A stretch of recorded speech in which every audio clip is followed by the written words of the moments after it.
Blog Talk Radio. Hello and welcome to World of Perspective Radio on Blog Talk Radio.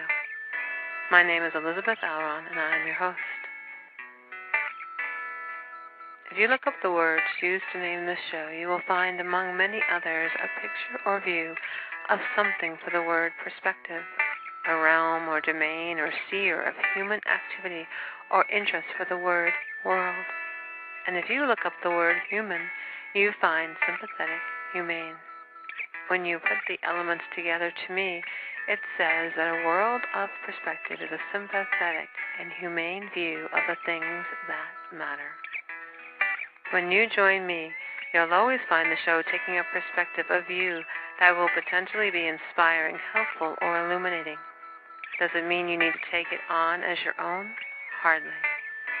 If it provides you fuel to continue going in the direction you've been going, great. If it gives you a new course of action to consider, also great.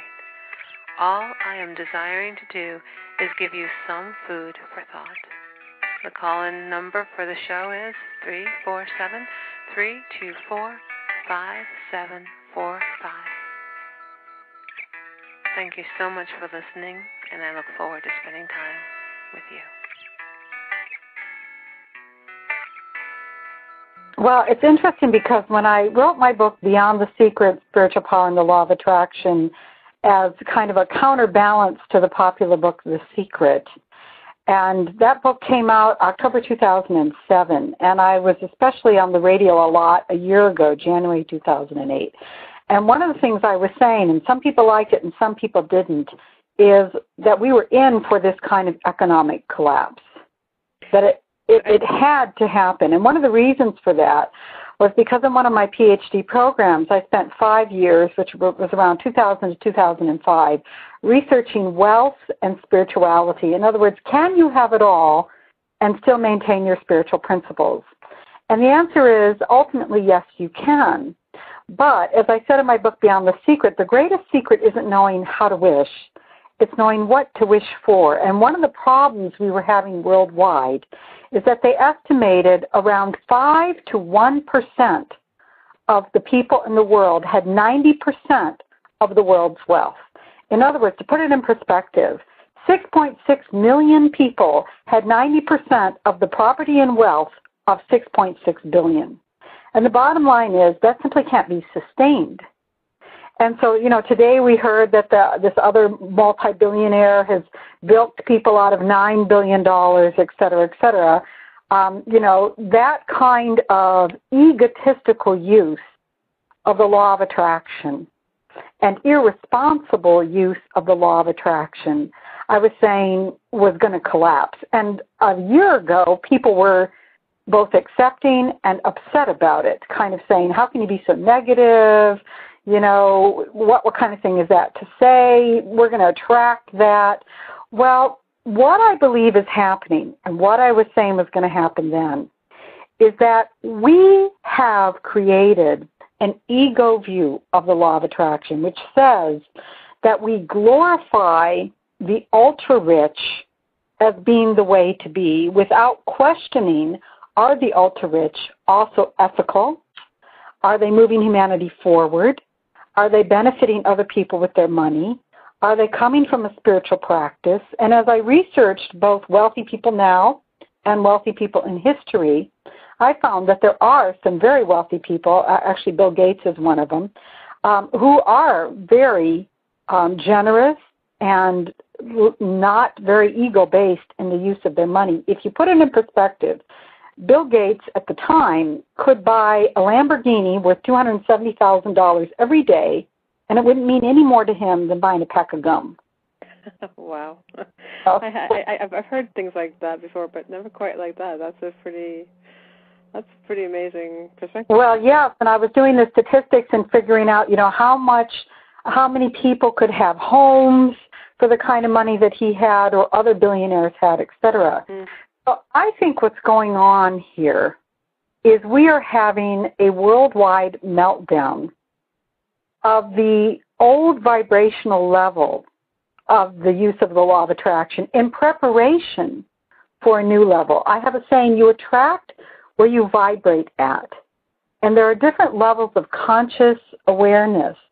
And we were primarily using the law of attraction, especially in the last 20, 30 years, from an ego level. And I think increasingly now what we're going to have to do is switch to using it to a spiritual level. At least I hope we will. And in fact, I feel pretty optimistic that we will. Or the result of not doing so will be catastrophic. Well, I'm curious because there's a few things you're saying here that are kind of bringing questions to mind. One is you're saying about attracting where we vibrate at. So when you say that, what is it that you mean by that exactly? Some of the teachings that I've been exposed to say that there are different levels of spiritual unfoldment or consciousness. You know, starting just like children, as children we grow and we evolve from our understanding as little babies. We have to master first the physical environment. Then we have to learn as elementary school children to master our emotional environment, at least relatively so. Then in high school, when our brains wake up, in fact, there's research that shows that one of the reasons why teenagers get so arrogant is the frontal lobe of their brain, which is where the reasoning processes are, wake up around the teenage years. And so suddenly they think they know everything because they have all this new awareness that they didn't have before, but they don't understand that all the other adults have had that same awareness for a while. And then after that comes a level of ego integration, which I see as being related to this whole law of attraction idea of becoming a master of the universe. You know, and it's a wonderful thing at that level to become integrated as an ego because you start to become conscious of how to master your thoughts. You become more conscious of how to master your feelings. And it's incredibly empowering, and it is an evolutionary step. But the problem with the ego is it's still very self-centered. It's all about me. I called it the see me game in my book, Beyond the Secret Spiritual Power and the Law of Attraction. So it's all about my power, my wealth, my status, my fame. You know, and if you look at the television and you look at what's going on out there, we see that the ego is emerging, which is a positive step at first, because more and more people are competing to gain this mastery, but for the purpose of primarily their own self-promotion or their own profit. And beyond that is a spiritual awareness, which the cutting edge of humanity is on, but which I see with Barack Obama getting voted in, that what's really happening, I think, is that it's no longer going to be just cutting edge, it's going to be more and more the leading edge that's now capable of shaping humanity along a different line, to use the law of attraction at a more spiritual level. So, Lisa, as you were talking, I was just wondering, in my mind, I was curious, like you said that you felt like where we were headed was inevitable, and I'm curious why you felt that that was the track we were on, like what it was that you were adding up and how you came to that conclusion. Well, when I was, to put it in very simple terms, when I was a mother to my son who was now 12, when he was younger, there was a Dr. Seuss book called Yertle the Turtle. And the short tale, there's this turtle who decides that he wants to be king. So he starts to stack himself on top of other turtles. He can go higher and higher, and he says, the higher I get, the more I own everything around me that I see. But the problem with that approach is he is greatly oppressing all the turtles underneath.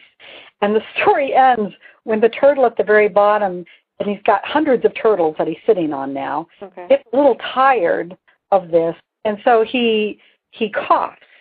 And in coughing, all the turtles fall down, including Yertle the turtle. And so, you know, and this is the same thing Barack Obama has been saying. It's not becoming a popular message. When I talked about this a year ago, it was not. That we cannot sustain super wealth, 6.6 million people with super wealth, on the backs of, you know, what is that, 6 billion people or so? Mm-hmm. Well, who will live in great poverty around the planet. And so one of the things that is creeping up to the United States is the awareness that the majority of people on the planet were not living prosperous lives. And what a lot of the people on The Secret were saying is that doesn't matter because we have unlimited abundance and resources.